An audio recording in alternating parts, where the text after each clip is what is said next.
ನಮಸ್ಕಾರ ಪ್ರೀತಿಯ ಬಂಧುಗಳೇ, ಹಿಂದೂ ಮೈಥಾಲಜಿ ಚಾನಲ್ಗೆ ಸ್ವಾಗತ. ಮಂಕುತಿಮ್ಮನ ಕಗ್ಗ ರಸಧಾರೆ 1. ದೇವ ಮಾಯಾಲೋಲ ಶ್ರೀ ವಿಷ್ಣು ವಿಶ್ವಾದಿಮೂಲ ಮಾಯಾಲೋಲ ದೇವ ಸರ್ವೇಶ ಪರಬ್ರಹ್ಮನೆಂದು ಜನಂ ಆಬುದನು ಕಾಣದೊಡ ಮಲ್ತಿಯಿಂ ನಂಬಿಹುದೋ ಆ ವಿಚಿತ್ರಕ್ಕೆ ನಮಿಸೋ ಮಂಕುತಿಮ್ಮ. ವಿಶ್ವಕ್ಕೆ ಮೂಲವಾದ ಶ್ರೀ ವಿಷ್ಣು ಮಾಯಾಲೋಲ ದೇವರು, ಪರಬ್ರಹ್ಮ, ಸರ್ವಕ್ಕೂ ಒಡೆಯನಾದ ಪರಮಪುರುಷ. ಹೀಗೆ ಹಲವಾರು ಹೆಸರುಗಳಿಂದ ಯಾವುದನ್ನು ಜನರು ಕಾಣದಿದ್ದರೂ ಪ್ರೀತಿ ಮತ್ತು ಭಕ್ತಿಯಿಂದ ನಂಬಿರುವರೋ ಆ ವಿಚಿತ್ರಕ್ಕೆ ನಮಿಸು ಎಂದು ಹೇಳುತ್ತಾರೆ ಶ್ರೀ ಗುಂಡಪ್ಪನವರು. ನಾವಿರುವ ಭೂಮಿಯಂತಹ ಸುಮಾರು 9.80 ಲಕ್ಷ ಭೂಮಿಗಳನ್ನು ನಮ್ಮ ಸೌರವ್ಯೂಹದ ಸೂರ್ಯನೊಳಕ್ಕೆ ಹಾಕಿಬಿಡಬಹುದು ಎಂದು ವಿಜ್ಞಾನಿಗಳು ಹೇಳುತ್ತಾರೆ. ನಮ್ಮ ಸೌರಮಂಡಲವು ಸೇರಿದಂತೆ ಲಕ್ಷಾಂತರ ಸೌರಮಂಡಲಗಳಿರುವ ನಮ್ಮ ಕ್ಷೀರಪಥವೂ ಸೇರಿದಂತೆ ಲಕ್ಷಾಂತರ ಕ್ಷೀರಪಥಗಳಿರುವ ಆಕಾಶಗಂಗೆ, ನಮ್ಮ ಆಕಾಶಗಂಗೆಯೂ ಸೇರಿದಂತೆ ಲಕ್ಷಾಂತರ ಆಕಾಶಗಂಗೆಗಳಿರುವ ಈ ವಿಶ್ವ, ಇಡೀ ವಿಶ್ವವನ್ನು ಒಂದು ಸೂತ್ರದಲ್ಲಿ ನಡೆಸುತ್ತಿರುವ ಒಂದು ಶಕ್ತಿ. ಅದನ್ನೇ ಬೇರೆ ಬೇರೆಯವರು ಬೇರೆ ಹೆಸರುಗಳಿಂದ ಕರೆಯುತ್ತಾರೆಂದು ಈ ಕಗ್ಗದ ಆಂತರ್ಯ. ಮತ್ತು ವಿಶ್ವದ ಒಂದು ಅಣುವಷ್ಟೂ ಅಲ್ಲದ ನಾವು ಕಾಣದಿದ್ದರೂ ಆ ಶಕ್ತಿಯ ಅಧೀನದಲ್ಲಿರುವುದರಿಂದ ಅದಕ್ಕೆ ಭಕ್ತಿಯಿಂದ ಪ್ರೀತಿಯಿಂದ ನಮಿಸಬೇಕು ಎಂದು ಒಂದು ಆದೇಶ.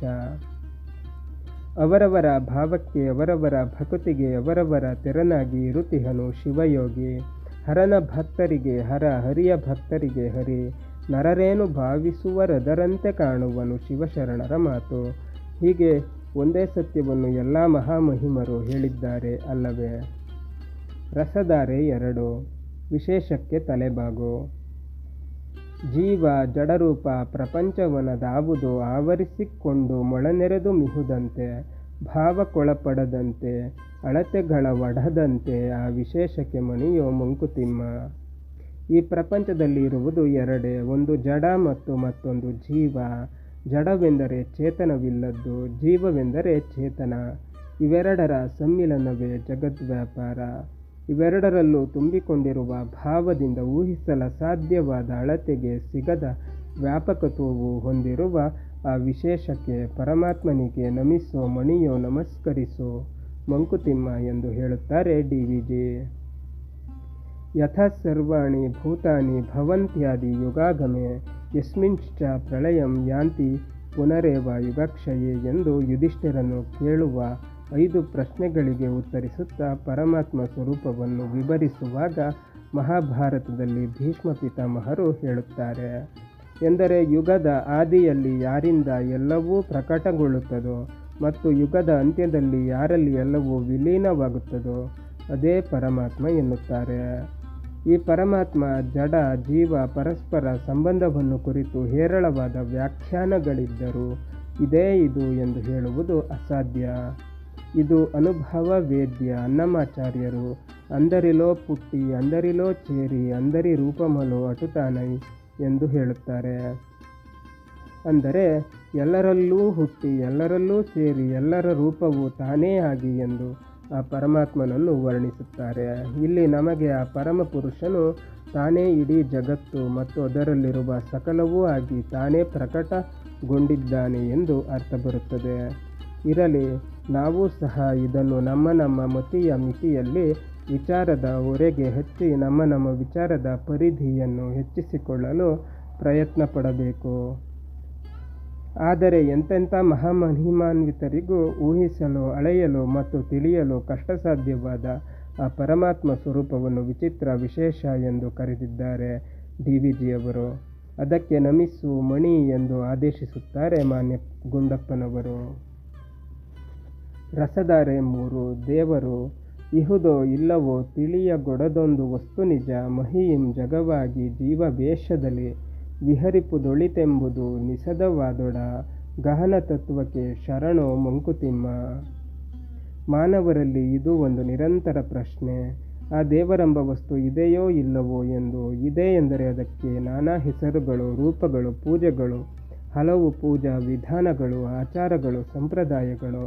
ಆ ದೇವರ ರೂಪ ಮತ್ತು ಕಾರ್ಯವೈಖರಿಗೆ ನಾನಾ ಭಾಷ್ಯಗಳು, ಅನಾದಿ ಕಾಲದಲ್ಲೂ ಆ ದೇವರ ಅಸ್ತಿತ್ವವನ್ನು ಪ್ರಶ್ನಿಸುವ ಚಾರ್ವಾಕರೆಂಬುವರು ಇದ್ದರು. ಇಂದಿಗೂ ಆ ದೇವರೆಂಬ ವಸ್ತುವನ್ನು ನಂಬದಿರುವವರು ಇದ್ದಾರೆ. ಕೆಲವರಿಗೆ ದೃಢವಾದ ನಂಬಿಕೆ, ಇನ್ನು ಕೆಲವರಿಗೆ ಅನುಮಾನ, ಮತ್ತೆ ಕೆಲವರಿಗೆ ಅದು ಆಗಾಗ ಬಂದು ಹೋಗುವ ವಿಚಾರ. ಕೆಲವರಿಗೆ ಸಂಕಟ ಬಂದಾಗ ಮಾತ್ರ ದೇವರ ನೆನಪು, ಕೆಲವರಿಗೆ ಬರೀ ತೋರಿಕೆಗೆ ಭಕ್ತಿ, ಮತ್ತು ಕೆಲವರಿಗೆ ಹೊರಗೆ ತೋರದಿದ್ದರೂ ಆಂತರ್ಯದಲ್ಲಿ ಶುದ್ಧ ಭಕ್ತಿ. ಇಲ್ಲಿ DVG ಅವರು ಸಹ ನಿಷಧವಾದೊಡೆ ಎಂದಿದ್ದಾರೆ. ಜಗವ ಸೃಜಿಸಿ ಗತಿಸೂತ್ರವನ್ನಾಡಿಸಿ ಎಂದಿದ್ದಾರೆ ದಾಸರು. ಅಂದರೆ ಜಗತ್ತನ್ನು ಸೃಷ್ಟಿಸಿ ಜಗತ್ತಿನ ಎಲ್ಲ ಜೀವರಾಶಿಗಳನ್ನು ತನ್ನ ಇಷ್ಟದಂತೆ ಪರಮಾತ್ಮ ಆಡಿಸುವನೆಂಬ ಅರ್ಥದಲ್ಲಿದೆ ದಾಸರ ಉಕ್ತಿ.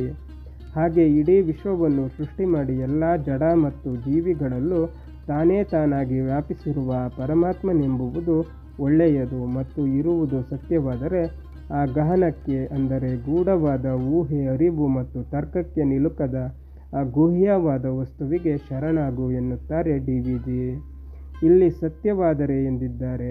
ಅಂದರೆ ಅದು ಅಸತ್ಯವೂ ಆಗಿರಬಹುದೇ ಎಂದರೆ ಅದು ಹಾಗಲ್ಲ. ನಂಬುವವನ ಮನಸ್ಸಿಗೆ, ಮಾತಿಗೆ ಅದು ಸತ್ಯ ಎಂದು ಗೋಚರಿಸಿದರೆ ಅದನ್ನು ನಂಬು ಮತ್ತು ಶರಣಾಗು ಎಂದು ಹೇಳಿದ್ದಾರೆ. ನಾನು ನಂಬಲ್ಲ ಎಂಬುವವನೂ ಸಹ ನಾನು ದೇವರನ್ನು ನಂಬುವುದಿಲ್ಲ ಎನ್ನುತ್ತಾನೆ.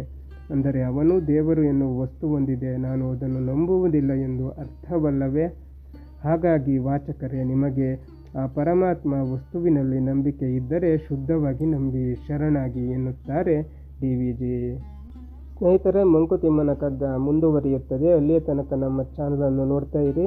ಎಲ್ಲ ವಿಡಿಯೋಗಳನ್ನು ನೋಡಿ, ಶೇರ್ ಮಾಡಿ, ಲೈಕ್ಸ್ ಮಾಡಿ, ಕಮೆಂಟ್ ಮಾಡಿ, ಹಾಗೆ ನಮ್ಮ ಚಾನಲನ್ನು ಸಬ್ಸ್ಕ್ರೈಬ್ ಮಾಡಿ.